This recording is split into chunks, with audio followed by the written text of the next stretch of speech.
sejahtera bagi kita semua. Dan untuk sedikit sharing nih untuk kita semua dan bagi kawan-kawan sekalian, denger-denger nih kan, karena lockdown dan PSBB itu nggak berhasil diberlakuin di Indonesia, maka pemerintah Indonesia semakin kesini semakin mengambil tindakan, yaitu dengan memberlakukan sistem herd immunity. Setelah Lebaran Idul Fitri ini, pemerintah nggak akan lagi update berapa jumlah rakyat yang terkena COVID. Kemungkinan sekitar 18.000 hingga 19.000-an. Dan kemungkinan lagi nih dalam waktu dekat ini, sistem herd immunity ini akan diberlakukan di Indonesia. Dan herd immunity ini memiliki arti yaitu menyerahkan rakyat kepada seleksi alam, di mana yang kuat akan bertahan, kemudian yang imunnya lemah akan meninggal dengan sendirinya. Dalam bahasa Jawa nih yang umum banget diketahui oleh kita semua, yaitu urip yo karepmu, mati yo karepmu, gitu kan. Nah, sedikit lagi nih sharing lebih lanjutnya mengenai herd immunity yang dilansir dari Al Jazeera pada 20 Maret 2020 bulan lalu. Herd immunity adalah situasi di mana cukup banyak orang dalam satu populasi yang memiliki kekebalan terhadap infeksi sehingga secara efektif dapat menghentikan penyebaran penyakit tersebut. Nah, caranya itu ada dua. Yang pertama, dengan vaksin. Belum ada vaksin COVID. Dan yang kedua, dengan membiarkan 70% populasi terinfeksi virus sehingga dapat memberikan kekebalan antibodi itu secara alami. Dan sambil menunggu nih vaksin itu ada, dan vaksin itu kan ada nggak mungkin dalam waktu cepat, paling cepat ya 1 tahun kemungkinan kalau cepat ya. Maka pilihan herd immunity adalah dengan cara menginfeksi penduduk secara keseluruhan. Bayangin ya, secara keseluruhan. Dari kemungkinan infeksi ini hanya ada 2 kemungkinan yang bisa kita lihat dan kita saksikan bersama, yaitu bertahan hidup bagi yang kebal dan meninggal dunia bagi yang tidak kuat.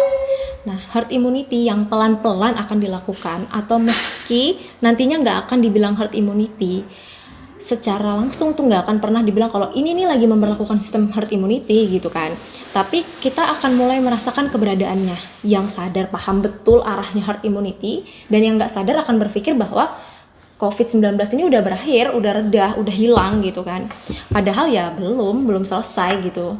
Nah, herd immunity ini ala masyarakat dan warga plus 62. 1, pelan-pelan toko mall mulai dibuka.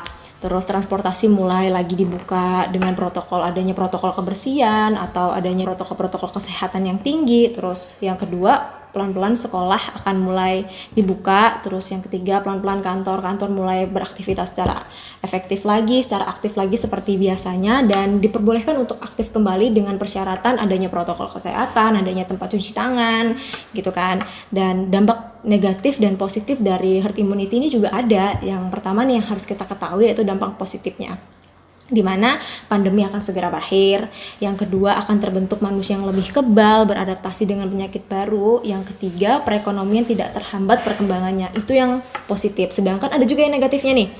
Negatifnya yang pertama, akan kehilangan penduduk hampir 1/4 juta jiwa. Bayangin, 1/4 juta jiwa kita akan kehilangan penduduk.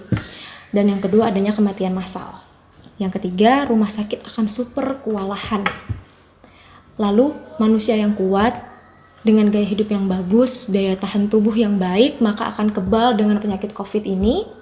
Dan sebaliknya, manusia yang tidak mempunyai sistem kekebalan tubuh baik dengan faktor risiko penyakit penyerta, maka akan tereliminasi dan akan meninggal dengan sendirinya. Agar bisa bertahan menjadi salah satu bagian herd immunity, yang pertama harus kita lakukan yaitu ubah gaya hidup, mulai bersih, berolahraga, makan minum yang sehat, minum vitamin.